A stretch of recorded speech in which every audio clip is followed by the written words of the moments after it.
Salut à tous, bonjour et bienvenue sur la chaîne Dessin Explique pour une toute nouvelle vidéo. Donc aujourd'hui, je vais faire une carte postale, une carte de joyeux anniversaire à partir de ce petit bout de papier. C'est vrai que dit comme ça donne pas vraiment envie, mais c'est un concept un peu combiné que je voulais faire. Donc pourquoi... Merde, je suis mal coiffé en plus. Pourquoi faire mon petit bout de carte d'invitation, enfin plutôt carte de vœux d'anniversaire sur ce petit bout de papier, tout simplement parce que je veux vous sensibiliser au gaspillage de papier, et du coup c'est pour ça que moi personnellement j'ai tout un tas de papier comme ça, soit déjà utilisé ou soit un peu découpé comme ça à la ramasse dans ma chambre, enfin dans des classeurs plus précisément, et du coup à partir de ça j'ai envie de redécouper correctement les bords et faire quelque chose de plutôt propre au lieu de jeter des bouts de papier qui pourraient servir. Et pourquoi je fais une carte d'invitation? Tout simplement c'est pour mon anniversaire, enfin je fais une carte de vœux d'anniversaire pour mon anniversaire.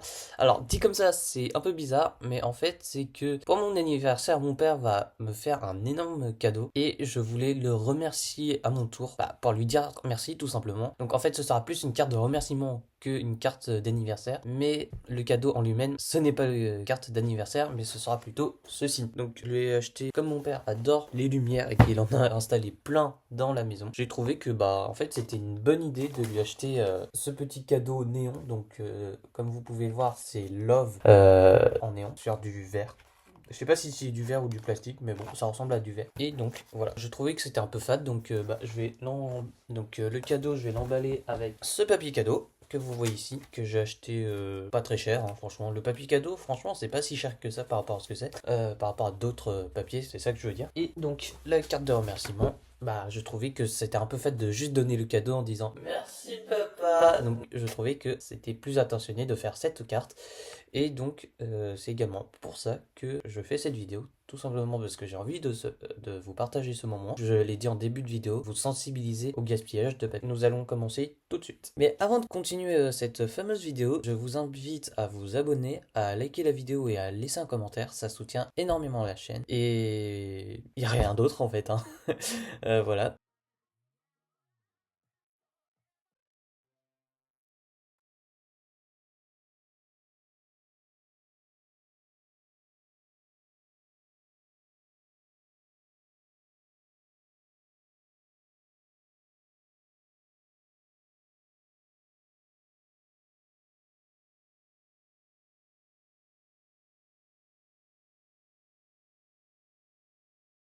Bon, alors à présent que j'ai ce petit bout de papier qui est bien découpé, perpendiculaire, parallèle, tout ce que vous voulez, eh bien, il faut que je trouve l'idée de... Parce que c'est bien d'avoir une petite carte comme ça. D'ailleurs, je trouve que ça fait le format d'une enveloppe. Mais ce serait bien que je trouve l'idée. Parce que pour l'instant, j'ai pas vraiment la solution à ce que je voudrais faire. Et en fait, en même temps que je suis en train de parler, je viens d'avoir l'idée. C'est ça qui est dingue avec moi. C'est qu'il faut juste que je parle à voix haute pour que j'ai une idée qui vienne. Donc, en fait, je pense que je vais faire recto verso, et en fait je sais pas si ça va marcher, mais devant je ferai une sorte de forme de lettre postale et derrière je mets un haïku. Donc le haïku c'est quelque chose de japonais.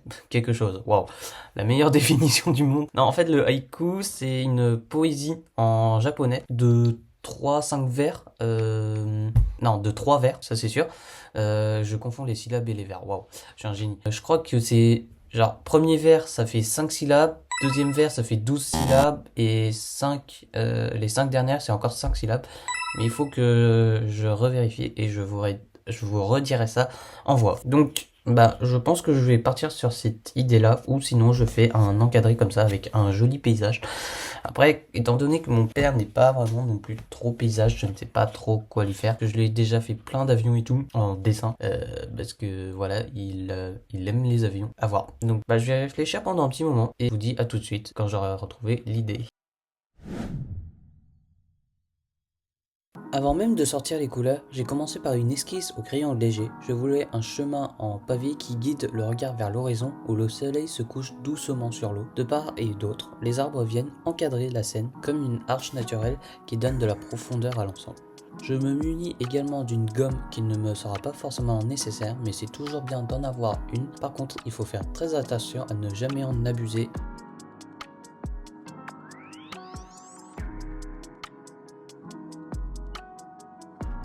Une fois que j'aurai fait mon croquis, je viendrai estomper grâce à une gomme mie-pain. Donc c'est une gomme grise généralement qu'on peut retrouver dans n'importe quel magasin d'art. Et cette gomme mie-pain, c'est comme de la pâte à modeler et elle te permet de ne pas laisser de traces lorsque tu gommes et d'alléger le crayon sans pour autant effacer ton tracé.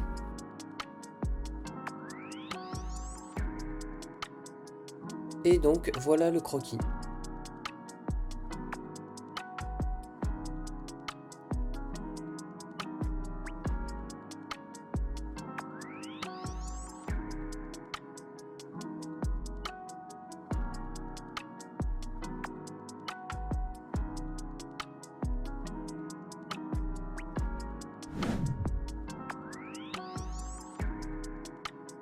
Afin d'avoir des tons légers sur mon illustration, j'ai décidé de choisir la technique de l'aquarelle qui permet une transparence dans les couleurs et une superposition beaucoup plus simple lors des aplats, même si techniquement parlant on ne peut pas faire d'aplat avec les aquarelles bien évidemment.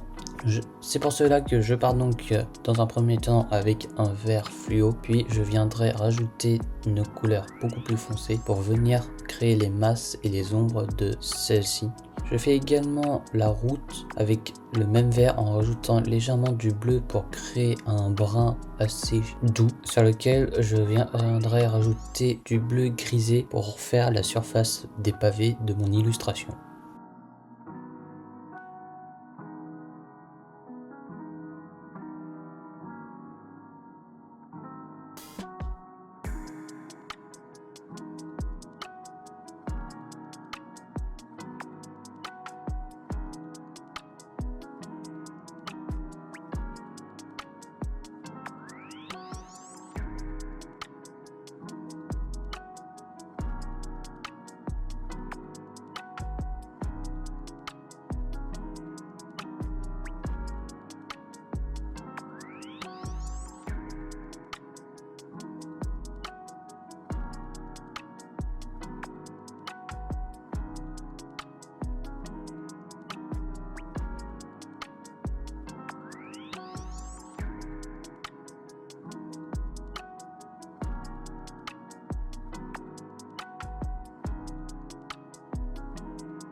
Ok, à présent j'ai terminé donc l'illustration à l'aquarelle. Donc je vais passer maintenant donc à la partie au crayonné. Donc ici je vais rajouter un blanc donc avec mon nouveau feutre blanc justement qui est là. Je vais rajouter des reflets de vagues. Pour ici je vais mettre du marron pour mettre du coup les zones ombrées. Ici je mettrai donc ouais. Je ferai des mini, enfin je strierai avec des crayons de couleur pour donner du relief sur la terre. Et puis au niveau des arbres, soit je rajouterai des fines traits pour créer du coup les branches des arbres. Et ici également je foncerai l'arbre, enfin le tronc de l'arbre évidemment. Donc le merci je le ferai avec ce crayon là, enfin avec un brush tout simplement. Et derrière ça dépend. Je ne sais pas si je mettrai encore le haïku, mais pour l'instant ça va. Ça a pas l'air d'avoir crevé le papier. Donc voilà, donc bah, c'est parti pour recommencer.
Et donc voilà le produit fini. Je vous mets donc le avant bah ici là par là et le après qui est juste là.